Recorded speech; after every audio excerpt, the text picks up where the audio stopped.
नमस्कार दोस्तों, आप लोग का स्वागत है आपका अपना यूट्यूब चैनल वाईटी क्लासेस पे। आज हम लोग पढ़ेंगे कविता कोराम्बे वासुदेव राय।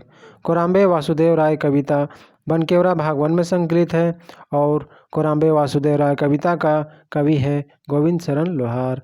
गोविंद शरण लोहार आधुनिक कवि है और इन्होंने कोराम्बे वासुदेव राय को एक इम्पोर्टेंट राग में गाया है। वह राग है जनानी झूमर अधरतिया, इसलिए यह कविता बहुत इम्पोर्टेंट हो जाता है।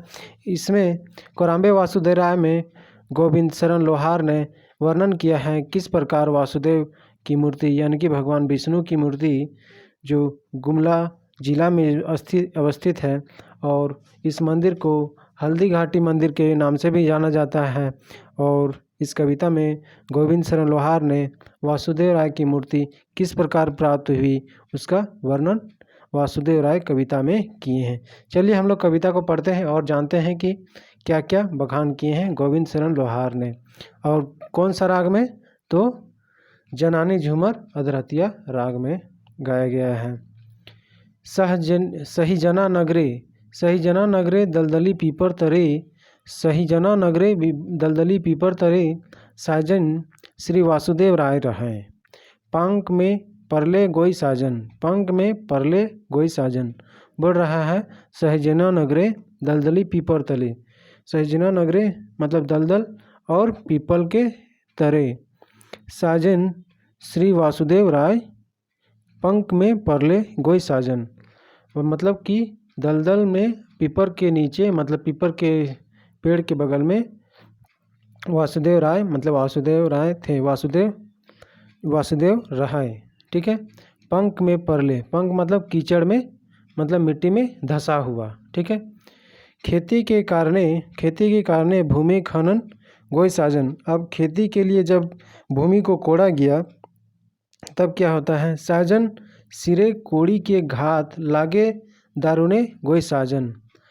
जैसे कि आदमी खेत बनाने जाता है, खेत हरियाने जाता है तो कोड़ता है और उस समय मिट्टी पूरा दलदला पूरा कीचड़मय हो जाता है। उस समय जब उन खेती के लिए कोड़ रहा था उसी समय भगवान विष्णु के मूर्ति को पाते हैं। साजन सिरे आग कोड़ते कोड़ते वह मतलब कि मूर्ति का सिर में कोड़ को घात लगाता है। ठीक है। लागे दरुने बड़े ही घात लगता है मतलब कि घात बड़ा भयानक लगता है। गोई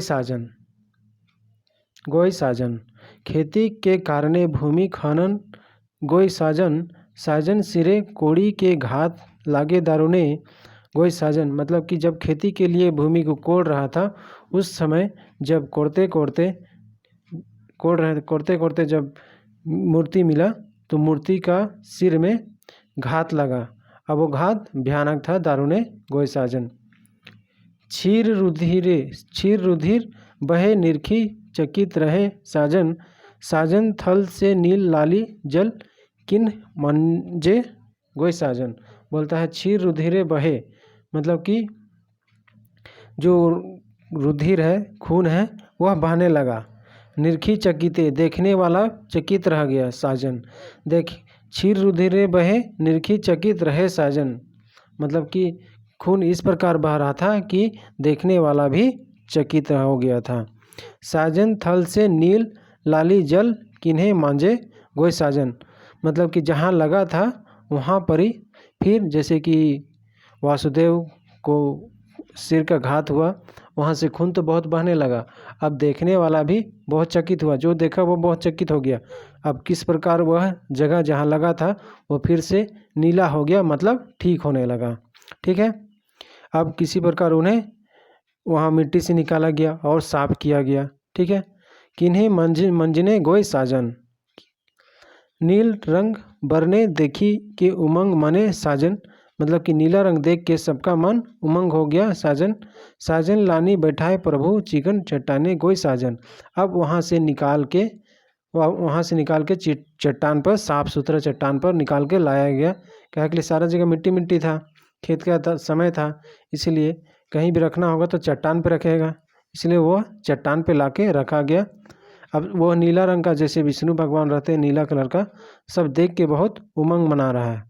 मने साजन, साजन लान के बैठालय प्रभु चिकन चट्टाने गोय साजन। मतलब बोल रहा है कि उस भगवान विष्णु को मतलब वासुदेव को निकाल के मिट्टी का खेत से निकाल के चट्टान में लाके रखा गया। भेड़ा बकरा ले ले बलि चढ़ाए चले, भेड़ा बकरा ले ले बलि चढ़ाए चले साजन, साजन चंडी होवे परसने कहे पुजार पहाने गोय साजन। बोल रहा है कि अब जैसे कि भगवान जब निकल रहे थे उस समय चोट लगा था तो वो नाराज़ हो गए, इसलिए पहान बोल रहे हैं। पहान बोल रहे हैं कि अब खुश करने के लिए भगवान को भेड़ा का बलि देना होगा, तभी भगवान खुश होगा। ठीक है, इस प्रकार कौन बोल रहा है? पहान बोल रहा है। भेड़ा बकरा ले ले बलि चढ़ाए चले साजन, साजन चंडी होवे परसने कहे पहान कहे पुजार पहाने गोय साजन। मतलब कि भगवान विष्णु को खुश करने के लिए अब भेड़ा बकरा को बलि चढ़ाने के लिए बोला जा रहा है। किनके द्वारा? पहान के द्वारा। प्रेम उमंग भरी बैठे सब धारी धारी साजन, प्रेम उमंग भरी भारी बैठे सब धारी धारी साजन, साजन प्रभु के चरण लोटे गोविंद सरने गोय साजन। मतलब कि अब सब कोई खुश हो गया कि हमारे गांव घर में भगवान पधारे हैं, इसीलिए सब किनारे किनारे बैठ जाते हैं बहुत खुशी के साथ। साजन प्रभु के चरणे लोटे गोविंद सरने, सभी भगवान के चरण को में लेटते हैं और प्रणाम करते हैं। गोविंद सरने साजन मतलब कि आपके शरण में है साजन, मतलब कि आपके शरण में है प्रभु गोविंद या विष्णु या वासुदेव कहिए गोय साजन। ठीक है, मतलब इसमें कवि कहते हैं कि मिट्टी को कोड़ने के दौरान, खेती बाड़ी करने के दौरान भगवान विष्णु का मूर्ति जब मिला उस समय कोड़ी के चलाते चलाते उनका आघात कहाँ पर पड़ता है?